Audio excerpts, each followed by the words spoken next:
Good morning, YouTube. This is Thomas Judge. Welcome back to my channel, and this is another episode of my ongoing series, Valiant Till the Last, where I read every single Valiant Deluxe Edition hardcover.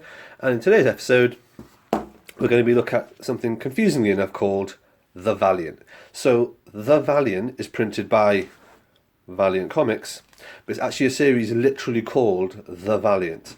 That said, come on, focus. There we go. That said, this is not a key, essential, integral storyline as far as I can tell. It's just a 4-issue miniseries that ironically has this name. I'm reading this week because, as you can see, Bloodshot is a central antagonist, and from what I gather, this is set after Bloodshot Deluxe Edition 2 and before Bloodshot Reborn, the series, and we'll talk more about that in a second. But let's have a quick look at the hardcover and see what we are dealing with. As you can see, it's extremely slim.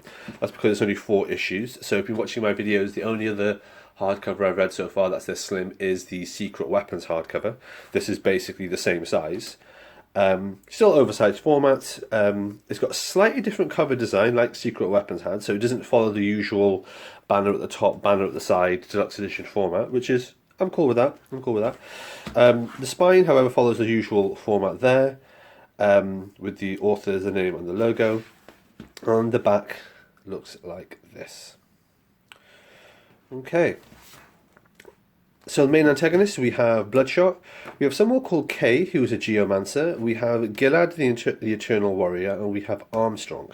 So the first question is, how much of this do you need to know before you actually read the comic? Well, we already know about Armstrong because he's featured already in a couple of other things that we've read. Obviously, we know a fair bit about Bloodshot, having read all the Harbinger issues and going down the Bloodshot thread at the moment. I've heard mention of Gilad the Eternal Warrior just extraordinarily briefly in some of the other issues, but largely, to be honest, I know about it from my own knowledge that the Valiant universe exists.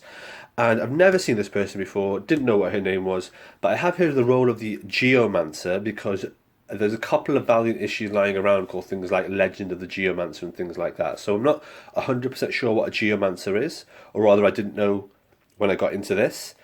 But I figured, hey, is that going to be much of an issue with the learning curve? And we'll see if that's an insurmountable barrier to reading this comic in just a second. So let's check out the French flaps. Little blurb on the inside. We have the creators on the back. Okay, so in terms of the logo here, we don't have an actual foil stamped logo. What we have, if you can see, is what we call an emboss or a deboss, where basically they just stamp it in using pressure. So you can feel it. I don't know if you can hear that, but you can feel it because it's all indented in, but it's actually not embossed or glossy in any way. Same here, if you can see that. They've got Valiant stamped in, but they haven't actually got that. I don't know why places do this, because it costs almost as much as getting it foil stamped. The foil does not cost very much at all. Building the stamp that actually puts the pressure in and actually stamps it down is the hard bit. Doing it with the foil is literally just put a foil sheet between it and stamp it down. That's all it is. It doesn't really cost much more. So it's weird that they've gone for the naked variant here of stamping it. But, you know, if that's what they're going to do, that's what they're going to do. So let's have a look at the comic itself. Very simple black end leaves. I think this is the first time we've seen black end leaves in a Valiant hardcover. And jumping straight into it, The Valiant. As you can see, it has 4 issues. Oh, let's zoom in. There you go. 4 issues. The Valiant, Valiant 1, 2, 3, and 4. And then it's got some extra features as well. So I'm just going to have a quick flick through. You can see the covers here. This is available as a trade paperback, and obviously as this deluxe size hardcover. So essentially, what is it about? It's about Gilad the Eternal Warrior, who is fighting something called the Eternal Enemy or the Undying Enemy or something, which is basically like, I mean, I don't really know, it doesn't really explain what it is. And then as part of that battle in the modern day, all the other various characters are involved.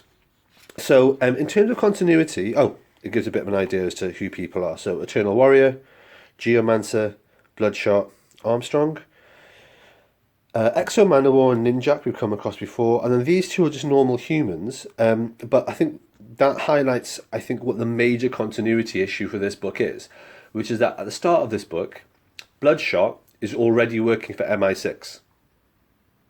Spoiler warning, that's not how the last issue of Bloodshot in the Deluxe Edition 2 ended. Nothing about MI6, but in this, he's in MI6. So I don't know if I read this in the right order. It wasn't a massive issue, it was just one of those things where I was like, huh, there's a gap here. Anyway, so when you get into the issue, it starts off talking about Gilad in olden times. He's one of the three brothers who's essentially immortal. So he's been around for thousands and thousands of years, and it appears that what he does is he protects something or someone called a geomancer. So this is the geomancer called Kay, and apparently we've already been introduced to her in issues of, there's Armstrong, Archer and Armstrong. So I haven't read Archer and Armstrong yet, so having not read that, this first kind of prefacing blurb by her is a really good kind of introduction scene setting of who she is, what her role is, I guess, and her relationship with Archer and Armstrong. So that actually worked out quite well in terms of giving me a pretty cold introduction into the character. You see this monster here? This is the evil one, the great undying, or the dark one, whatever it is. This is the nemesis for Gilad. And the entire comic is about trying to defeat this evil monster and trying to protect the geomancer. With that said, it does have Ninjak, it does have Exo Manowar, it does have various other people kind of involved in it. And that was fine, that wasn't a problem. I think the interesting thing here from my point of view is whilst this is very readable, it does clearly highlight that I don't really understand or know much about the Geomancer and the Geomancer's provenance. And maybe this would work better if I'd also read Archer and Armstrong, even though Archer and Armstrong themselves are not really majorly in this. Like Armstrong's in it just for the one or two images we just saw, and Archer's not in it at all. Yet nonetheless, this sort of conversation about the Geomancer, I think, is evidently something that comes up again and again in later comics. So here she is meeting a Bloodshot. What I will point out is when we get to issues, say, 3 and 4, the interaction of... This is the bad guy again, as you can see. The interaction of Bloodshot with the characters, the dialogue, kind of the humour of it, works really, really well. Like these sorts of conversations that they're having are just, they're really well put together and really well written. I think Jeff Lemire was behind it, Jeff Lemire and Matt Kint. So it's just really good characterization. Just wanted to say here, this gives you an idea of like what the Valiant's meant to be. It's meant to be a mega event. So you've got everyone here. You've got Quantum and Woody. You've got Ninjak. You've got Exo, Gilad. You've got various Psyots and Harbingers. You've got all sorts of bits and pieces. But you never really see much of this action. More of it is about the small scale conversations and sort of characterization, which works fine. So, in a nutshell, what is the event? It's good. When is it set? It involves you understanding who the Geomancer is to an extent, but that's not an insurmountable hurdle. And for some reason, Bloodshot is working for MI6, which is frankly a bit weird. And that's it. It's relatively thin. It's just all those issues. And then we have the extra features, of which there are absolutely loads. Like, there are loads. About a third of the entire deluxe hardcover is just extra features. It was fun. It was enjoyable. Definitely glad I have it in my collection. Slightly hard to work out where this fits in, especially in terms of the current Bloodshot reading that I'm doing, and hopefully we're doing together if you're reading along with me. Just because it starts off when Bloodshot already works for MI6, which is weird. And it ends with a really fundamental change to Bloodshot status quo. There's not really a big change to anyone else's status quo, only Bloodshot. And so I'm going to be really interested to see how Bloodshot Reborn starts and whether or not this does fit in where I've been assured it does, which is between the normal series Volume 2 and Bloodshot Reborn Volume 1.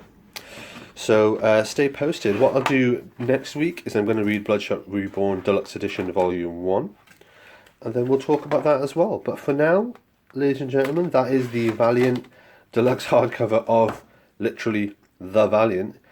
Please don't get confused by that, it is slightly strange. And yeah, as usual, thank you for watching.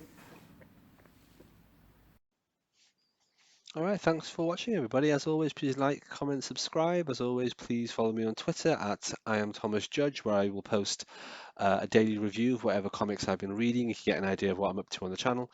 And as always, please support the channel by heading over to Amazon.com and checking out my prose novel about superheroes. It's a completely original piece of work.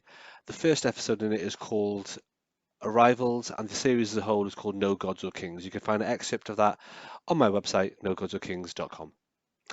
Until next time, everybody, stay classy.